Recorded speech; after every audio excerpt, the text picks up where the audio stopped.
எல்லாரையும் சந்திக்கிறதுல இந்த மாலை பொழுது சந்திக்கிறதுல சந்தோஷம். நீங்கள் இந்த அக்குபஞ்சரை பற்றி என்ன நினைக்கிறீங்க, எப்படி இருக்குது அப்படின்னு கேட்குறீங்க. நான் ஒரு டிப்ளமோ, அடிப்படையாக ஒரு டிப்ளமோ முடிச்சிருக்கிற ஒரு மாணவன், பயிற்சி செய்து கொண்டிருக்கிறேன். மிக அற்புதமான ஒரு கலை என்று இதை சொல்லலாம். இதை மருத்துவம் என்பது கூட எனக்கு இரண்டாம் பட்சமாக தான் சொல்லுகிறது என்னுடைய தீர்ப்பு. இது மிகப்பெரிய ஒரு நோய் தீர்க்கும் கலை. இதற்கு மாற்று பெயரிட்டால் ரொம்ப அற்புதமாக இருக்கும். இது செயல் செய்யும். இது அக்குபஞ்சர் என்பதால் மக்கள் பயம் கலந்த உணர்வோடு இதை அணுகுகிறார்கள் என்பது என்னுடைய கருத்து. இது எப்படிப்பட்டது என்றால், நோய் என்பது ஒரு ஆங்கில மருத்துவரிடம், பிரபலமான உலக அளவில் பிரபலமான ஒரு ஆங்கில மருத்துவரிடம் ஒரு மிகப்பெரிய ஒரு ஆங்கில பத்திரிகையினுடைய நிருபர் பேட்டி எடுக்கிறார். அவர் ஒரு ஒரு மீட்டிங் அறையிலிருந்து வெளியில் வரும்போது அவர் பேட்டி எடுக்கிறார். ஒரே கேள்வி, ஒரே வார்த்தை. அவர் வந்த உடனே நோய் என்பது என்ன அப்படி என்று அவரிடம் கேட்கிறார். நோய் என்பது என்ன அப்படி என்பது அவருடைய கேள்வியாக இருந்தது. அதற்கு அந்த உலக புகழ்பெற்ற மருத்துவர் ஒரு அற்புதமான ஒரு வரியை அங்கு முத்தாய்ப்பாய் வைத்து சென்றார். மனித உடலில் நோய் என்பது இல்லை என்று. மிக ஒரு அற்புதமான ஒரு கருத்து, ரொம்ப ஆழமான ஒரு உண்மை. இதையேத்தான் ஆழமாக அக்குபஞ்சர் மருத்துவமும் அக்குபஞ்சர் கலையும் சொல்லிக் கொண்டிருக்கின்றது. அக்குபஞ்சர் மருத்துவம் என்பது ஒரு காலகட்டத்தில் நம்முடைய மக்களுக்கு கிளைவெளியில் இல்லாத பட்சத்தில் இன்று அதனுடைய வளர்ச்சி மிகப்பெரிய ஒரு விஸ்வரூபம் எடுத்துள்ளது. மிகப்பெரிய ஒரு ஆற்றலோடு அது எழுந்துள்ளது.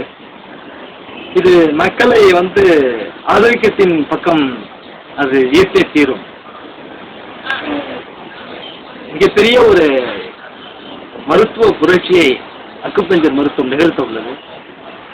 சத்தம் இல்லாமல் நிகழ்த்தி கொண்டும் உள்ளது.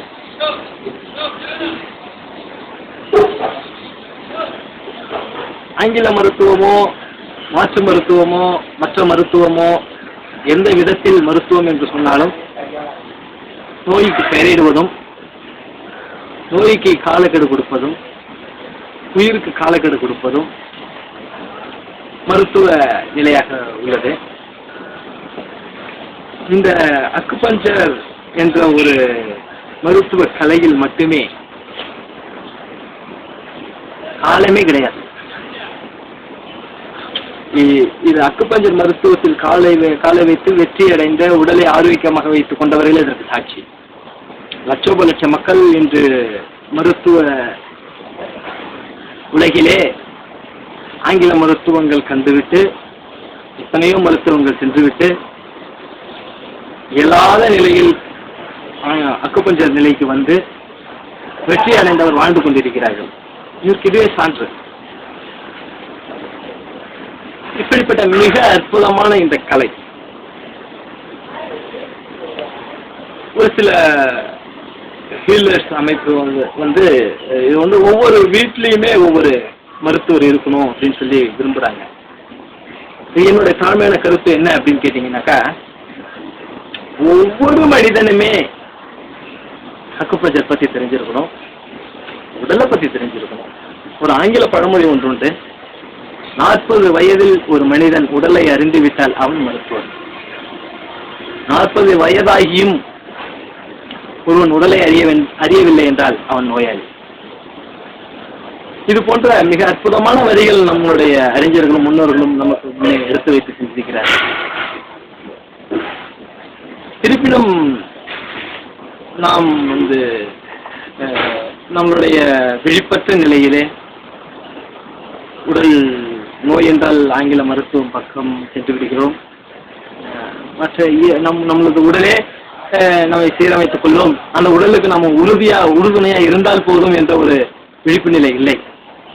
இந்த விழிப்பு நிலையை தான் மக்களுக்கு ஒரு தொழில்நுட்பமாக ஒரு அம்சமாக, மிகப்பெரிய ஒரு சக்தி வாய்ந்த ஒரு களமாக அக்குபஞ்சர் மருத்துவம் இந்த பணியை தொடர்ந்து கொண்டு சென்று கொண்டிருக்கிறது.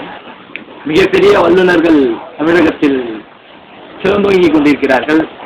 எதிர்காலத்தில் தமிழகத்தை பார்த்து வியக்கும் அளவு அக்குபஞ்சர் இந்திய பாரம்பரிய அக்குபஞ்சர் என்ற முறையில விரிவடைந்து வந்து கொண்டிருக்கிறது. நாம் எல்லாம் முற்காலத்தில் அக்குபஞ்சர் தோன்றியதிலிருந்து இன்று வரை சிறிய நீடில் என்று வியாதிக்கு தகுந்தவாறு சில நீடில்களை பயன்படுத்துகிறார்கள். இப்பொழுது டாக்டர் ஃபஸ்லுர் ரஹ்மான் ஐயா அவர்களுடைய ஒரு நெடிய புரட்சிக்கு பிறகு இந்திய அக்குபஞ்சர் மருத்துவம் மிகப்பெரிய ஒரு விழிப்பு நிலையை தொட்டால் சுகம், தொடு சிகிச்சை என்ற முறையிலே மிக பிரபலம் அடைந்து கொண்டிருக்கிறது. தொட்டால் நோய் தீருமா? இது சாட்சியாக பல லட்சம் பேர் இன்னைக்கு சாட்சியா இருக்காங்க.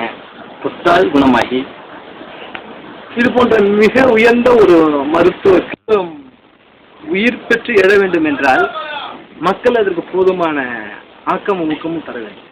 நன்றி.